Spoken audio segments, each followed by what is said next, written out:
Welcome to episode 129 of How About the Huskies. As always, I'm your host, Connor, joined by Matt and Andrew, and this is the day that we've been dreading, luckily, for the past couple of years. This is the first time that we, as a podcast, have been talking about the UConn Huskies with their season ending with the loss earlier this afternoon in the round of 32 against Florida. A very hard-fought game, 77-75 was the final. The Florida Gators were nearly 10-point favorites. This was a game Huskies were playing with house money. They were in it. They were leading for a majority of that second half and weren't able to pull it out. The dreams of the three-peat are gone. It's really a sad day it's a really sad time. You think March is this exciting time because it's been exciting for us over the past few years because we're winning. But for every team that wins a championship, there's 67 teams that made the tournament that are going home unhappy. Unfortunately, this year the Huskies are a team in that group of 67. Yeah, and before we say anything about the game, this will be the last episode where we discuss some certain players. So before we get into the game, I just want to say, first of all, I'm going to go player by player here. Samson Johnson, Hassan Diarra. First of all, I just want to say thank you guys. You know, they truly defined what it meant to be a Husky. I mean, Samson went from no playing time to hurt to bench player to full-time starter. Hassan Diarra came in here not having any idea what his role was going to be in left, a two-time champion. So those guys, they're Huskies for life. There's not really much more you can say. They really defined what it meant to be a Husky. But I mean, Alex Caravan, if this is it for you, I mean, thank you so much. And I'm just gonna go Liam McNeely, Jalen Stewart, Jaden Ross, Terrace Reed, Solomon Ball, Yusuf Singare, Amon Noel, Isaiah Abraham, and Aiden Mahaney. Thank you to every single one of you for giving us a season with ups and downs, but more importantly, a season that's full of memories. And I'm pretty sure, correct me if I'm wrong, but I think Samson Johnson with the win in the first round against Oklahoma became the most winning player in Connecticut Huskies basketball history, at least on the men's side. So, I mean, that's not something to kind of look over lightly. I mean, Samson's obviously had his ups and downs in a Husky uniform, but, two national championships, the most winning Husky in history. I mean, that's not too bad of a resume for Samson there. And obviously, you mentioned the rest. A lot of great personalities on this team. A lot of great guys who work pretty hard. So hoping to see more of them return to the team next year than less of them. But I mean, couldn't have really asked for a more competitive end to the season. There were points in the season where we were concerned if we were even going to be competitive, and we definitely went out swinging. So overall, I mean, you can't really complain too hard. Yeah, it's impressive Samson setting that wins record. He's a true senior. He played 4 years. He's not a guy that played an extra year with the program. It's been a really impressive program with a bunch of really talented players and teams. But yeah, we'll talk a little bit about this game. Don't want to kill ourselves here. It doesn't really matter at the end of the day because there's no game to prepare for next. But it was a very competitive back and forth game the entire way until like the last 2 minutes when Florida and Walter Clayton Jr., who killed us, really pulled away. But that first half capped off by that Hassan Diarra prayer three. I don't know. I was yelling at my TV, why is he not moving? There's 3 seconds on the shot clock. He's still dribbling and he hits that shot going into half, and they had to take a three that rims out that probably should have went. All the momentum I feel like is with the Huskies, and they responded going on to that second half with the lead. They got it. How high did they get? I don't think it was doubles. The Huskies' largest lead, it was six. So they had a multi-possession lead multiple times in that second half. But I feel like I hate to say it, but I feel like the talent just outplayed us. Florida has very talented guards. Clayton, first team All-American for a reason. We had one of those last year, and we were pretty damn good too. He hit some crazy threes, some very contested threes that it looked like clockwork the way he was knocking them down, and just some silly mistakes that you can't afford at this time of the year for the Huskies, like not boxing out for a rebounder. That one play, solo ball, just lost the ball out of bounds to send us to the under four. It's just, you can probably find 20 or 30 little plays like that. I'm not singling anyone out. It's just, you have to play perfect, especially as an 8 seed against a one. The Huskies, they weren't perfect, but they were pretty damn close despite missing a lot of shots. And this little 2 year stretch here started and ended with Walter Clayton back 2 years ago. That first game and they're on a 64 against Iona. I mean, he put up a pretty good fight. We did pull away in the second half, and it really did come all for full circle here in this Florida game. I mean, he had 23 points. He was borderline unstoppable at times. Like you mentioned, those crazy contested threes. Haas was doing everything he could to kind of fight over those high ball screens. But I mean, at the end of the day, like you said, they have some extreme talent on Florida. That's why they're one of the heavy favorites to go on and win this tournament. So, like, I've said previously, you can't really pull a Rick Pitino and kill yourself over these games because, I mean, this is a super talented number one seeded Florida team for a reason. I think we did physically everything we could. Hurley, I've been saying it all year, squeezed every ounce of talent out of this team, and I think he put together a pretty good product. I don't think there's anything to be disappointed about at all. And if you still think that Dan Hurley isn't the greatest coach in this sport, then you're just wrong because he showed today what it took to be a great coach. And he coached very well today. Like there's nothing to hang our heads about. We took a number one seed down to basically the last possession. They just got that out of bounds was crucial in the steal and the dunk and the threes by Clayton. I mean, that's just a good player doing great things. There's nothing to hang your head on. I'm always going to be proud of this squad. There were lots of ups where we were very excited and lots of downs where we were like, what is going on with this team? So it was a great season, in my opinion. Like Jay Billis said on our show, winning a national championship every year is not a norm. It shouldn't be treated as a norm, even though the great people of Twitter treat it like we should have. But either way, it was a great season. I'll always be proud of this team and these guys for their fight all year long. Yeah, and there was a lot of pressure on this team, more than really any team you're ever gonna see. All the headlines going into the year and throughout the year is, can UConn three-peat? Can they do this? It's almost unfair expectations for a pretty new group. I mean, you have, look at who played today. You have a freshman, a guy who's been there before, a guy who hadn't really made a start at all in Samson Johnson solo ball, who was a freshman last year and didn't play much. Hassan Diarra, who's never been a full-time starter. Then you have Jaden Ross, who didn't play at all last year. Stewart was off the bench, and two transfers in Reed and Mahaney. That's a lot of pressure for those guys that really, I mean, they didn't, I guess you welcome the pressure, but it's just the other guys like Cam Spencer and Tristan Newton and all those guys set up that pressure for them, and they didn't reach the expectations. And everyone's going to say UConn failed to complete the three-peat, like it's very easy to do. Losing all those guys to the NBA, I'm very proud of the efforts that this team put out every game this year. There were certainly some frustrating points in some games, like how did they lose this one, or why didn't they go this way, aka Seton Hall. But there's also some very high points, like the Liam game at Creighton where he scored 38. We could reflect all day on this team. I'll say the word because the season's over. We had a very poor showing out in Maui.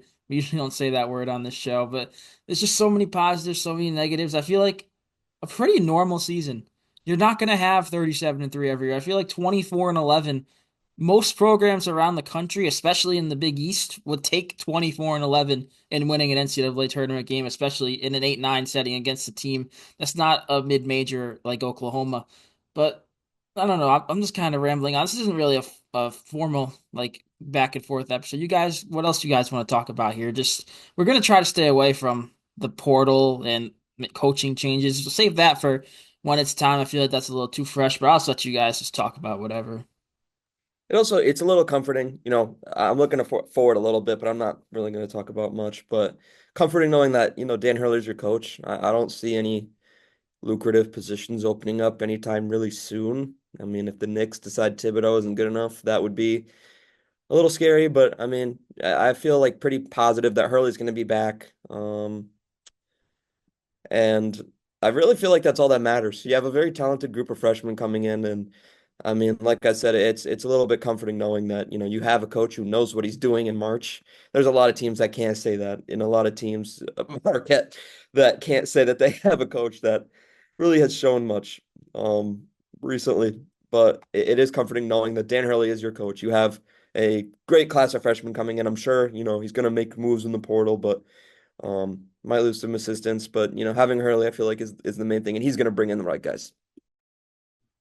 And there's people who have declared the UConn run over, and that is a grave mistake because this run is has taken a stop.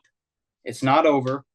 It's just taken a stop. And what Matt just said, I mean, I completely trust Dan Hurley. I'm thrilled that he's going to be here to stay. I don't think he's going anywhere in the NBA. I mean, I don't think he's ever going to go to the NBA personally. I mean, you saw that clip where he was teared up about Sampson and Diarra. I don't think that he's going to go to the NBA because I'm sorry, but the NBA it doesn't mean the same as college. I'm not going to lie to you.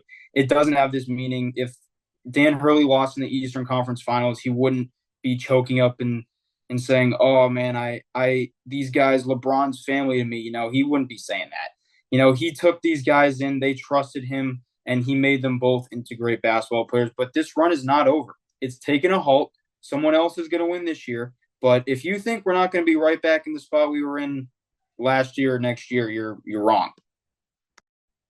Yeah, you definitely have to trust Hurley in any off-season stuff, bringing in players because he even though Aiden Mahaney wasn't what we thought, I feel like he was still a positive impact to this team in his role off the bench. And that kind of brings me into my next thing I want to talk about, Hurley, how he develops his players. I mean, think about when we were in October. We didn't know what we were getting out of solo ball. We're thinking, oh, maybe he'll enter the starting lineup. He'll definitely play a lot more than he did last year. He led the team in points per game, 14.6, and he knocked down how many threes? He knocked down 97 threes. That's no one expected that out of solo ball. Terrace Reed, we didn't know we were getting out of him. He was okay on a below average Michigan team, and he came off the bench and averaged more rebounds per game this year than he did as a starter at Michigan last year. I feel like he's developing these guys into players that are much better than we expect. There's also some misses. I don't know any off the top of my head, but I mean Mahaney I guess could be a miss because you thought he'd be a guy to maybe average double figures. But it's just he develops guys. I know whoever he brings in, whoever comes back, he's going to develop them into even better players. I mean, look at our last 3 years. We had Jordan Hawkins take a massive leap into a elite shooter. He was already a good shooter, but an elite scorer and shooter. The year after, we had Cam Spencer, who he was a good shooter when he at Rutgers and Loyola before he got here, but he elevated his game to another level in that shooting guard position. This year, it's solo ball. Solo, hopefully he'll be back. I mean, again, I don't want to get into stuff like that right now, any speculation. But if he is, he's going to be right back in that role again next year. And that's a role that he thrives in and Hurley thrives having a guy in. So all in all, it's just you have to look at the positives here, and there are certainly more positives to take than negatives from a 2 point loss to probably the best, if not a top two team in college basketball in Florida. I feel like Duke is up there, then them. Florida, I feel like I take Florida over Auburn or Houston personally, the way they've been playing, but you can't take too many negatives from playing so close with a team like that. And you mentioned, this kind of progression. I mean, if you expect, certain guys to come back, not naming any names, but and then adding on these four super talented freshmen, I mean, I feel like there's just so much to be excited about for next season. I think the people who are kind of like sulking over this loss are not looking at the bigger picture. I mean, if you told me, I feel like halfway through the season that we'd win a game in March and bring Florida kind of to the death. I mean, I feel like any of us would be happy and proud of that. I mean, obviously you want a three-peat, but I mean, you do what you can, and I mean, you have, like I said, some super talented guys coming in, and I mean, even if one of those guys develops into something super special, then I mean, you're setting your program up for another 2 or 3 years. So, continuing to develop, like you said, and retain specific players is super important going forward.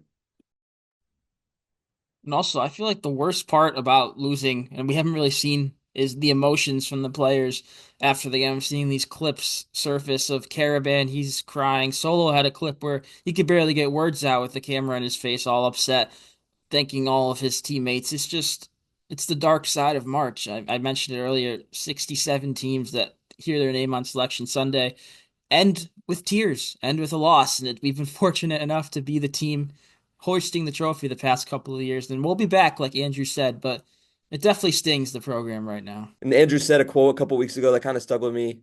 Basically, that the NCAA tournament is just a tournament full of losers. There's 67 teams that are going home pretty sad, and like you said, just very grateful to kind of be able to go in these past 2 years and just kind of bring two championships to stores and I mean, just build more of a culture with the world of NIL. I feel like this is a very good time to win back-to-back national championships because it becomes a pretty lucrative destination. And I mean, the guys this year just did the Husky logo proud, and hoping to continue to do so. Yeah, Diarra, I saw a video of him saying, I don't want to take this jersey off, all emotional. It's just a tough time. But looking around the rest of the Big East, it sucks that there's no Big East team in the second weekend, which I don't remember the last time that happened. We had five teams in the field of 64. None of them were able to win two games. Marquette lost to New Mexico. Creighton did beat Louisville and played Auburn pretty close, but ended up falling. St. John's beat Omaha, and we all know what happened against John Calipari in Arkansas. And then Xavier lost to Illinois after beating Texas in the first four. All of those teams are going to look a lot different, including us next year. And that's a benefit of this recruiting, the portal. No team's going to look the same, especially look at St. John's. Kadari's done. RJ Lewis has another year, but I feel like he seems like a guy that's going to go pro. You have Aaron Scott done. You have Davon Smith done. Marquette, Cam Jones is done. You have Creighton, Kalkbrenner, Nashworth are gone. Xavier, that can return Ryan Conwell, but I don't know if you guys saw Sean Miller's going to Texas. I feel like he might follow him there. Xavier's going to have a new coach and look completely different. Those are the five best teams in this conference. And us, obviously, losing Sampson, Diarra, Poston, McNeely, Caravan. It's the beauty of this current landscape in college basketball is that you're not going to have the same opportunities every year. So you got to build from scratch, which it's got to be annoying for a coach. But I feel like it's a lot of fun watching from the outside. Like it sucks to lose, but the transfer portal opens tomorrow, or I guess today.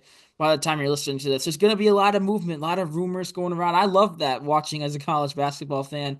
We're definitely going to do some videos or podcasts about who we pick up or maybe who we're rumored to get. I feel like this is a very important 2 to 3, maybe even 4 week stretch for the program to find out what we're going to be doing for next year and beyond in some cases. But yeah, I just like seeing all these players moving around. It is like free agency and they have to change something probably, but it's cool for the consumer. You guys got anything else? I wasn't sure how long. Andrew, you got something? Yeah, I wasn't sure how long this was going to be, but we can just go as long as you guys want. Yeah, I just have one more thing to say, and I feel like it'd be a good thing to end with. This was our best year for this show. Like we talked about, we started this show like 2 games in to the 2022-23 season. And we, like I had posted on my Twitter, we were just a bunch of kids that knew too much about UConn basketball and decided to talk about it on YouTube for the hell of it. And we are currently sitting at 556 subscribers, a massive gain from last year. You know, you guys have showed us support on everything, whether it's our recaps, our live streams, our angry rants, our interviews with everybody, our women's show that may be making a comeback here with the men's team coming out. We're gonna need something to do, so we may bring it back. But I just want to say, you know, obviously we're not done. We're gonna be active throughout the summer and stuff. But I just want to say thank you for you guys making this the greatest season that this show has had in 3 seasons. And that's just really all. Just thank you for always showing support, no matter what, because this show doesn't happen without you guys. I know I met a bunch of people this year, you know, Lil Red, Basil, everybody that I met. Just thank everybody for this season. Yeah, this season definitely presented us with tons of crazy opportunities that, I never expected. We've had Jay Billis on twice. We went to the Stars of Stores practices over the summer. We got to Big East Media Day. We've had countless players on. We've had some incoming freshmen on. If you So go I down the have list, 4 rows behind the bench in Raleigh on yeah, Friday night. it's So it's it's pretty crazy, what this kind of has provided us with. And like Andrew said, just want to say thank you for everything. I mean, another season down. If we were stopping when we didn't win a national championship, we would just be stopping. And this is our third season. So that's pretty crazy. We've been pretty blessed with some pretty great basketball and meeting some pretty great individuals. So overall, I mean, we couldn't have asked for a better season this year. And, we're hoping to keep that momentum and all the fun stuff coming moving forward. Yeah, I feel like I can't top the thanks that either of you guys just gave, so I won't even try, but I'll just say thank you guys for all the support. I'll keep it quick. As for when the next time you hear from us, I'm gonna phrase it, at least on this show, Andrew. I hadn't thought of that, but might as well bring it back, the woman show if we want, because it looks a little bad on our part if we get rid of it for 3 months and bring it back when it matters. But that's certainly an option. I feel like next time you hear from us on this show, it'll be when we need to. And I hate saying it that way, but if there's major news that drops, or maybe a couple players enter the portal, it could be tomorrow, could be later tonight. We don't know. We'll definitely be on top of it. We'll definitely, I don't know how consistent we'll be in the off season. Always say we're gonna be consistent once every week or a couple weeks, and we don't talk to you guys for a couple months. I don't want to do that again. I feel like we can definitely try to get some fun interviews, some stuff like that, some fun content out there. But yeah, next time you hear from us on this show, it'll be talking about something important, whether that's anything. Portal, we get a player, we lose a player, coach is gone, Dan Hurley retires. Who knows? It could be anything. That's not happening. Could be anything. But yeah, that's all I got for this kind of post-mortem episode. UConn finishing 24-11. I feel like, Matt, you alluded to it earlier. It did not look like at one point this year we'd be having 24 wins on our resume, but the guys really stepped it up, and I always appreciate them for that. I'll appreciate you guys listening for tuning in. I appreciate you two for sticking around for now 3 years. We're going to keep on going. We're not stopping here. Appreciate everyone who's helped us get to this point. Even Sark, who is no longer with us. Shout out Sark if you're listening. You're always welcome back on here. Kyle, who joined us every once in a while during this season. It's just really awesome. But yeah, I hate rambling on. I'm going to stop. Thank you guys for tuning in. Hopefully you continue to tune in the off season. And yeah, go Huskies.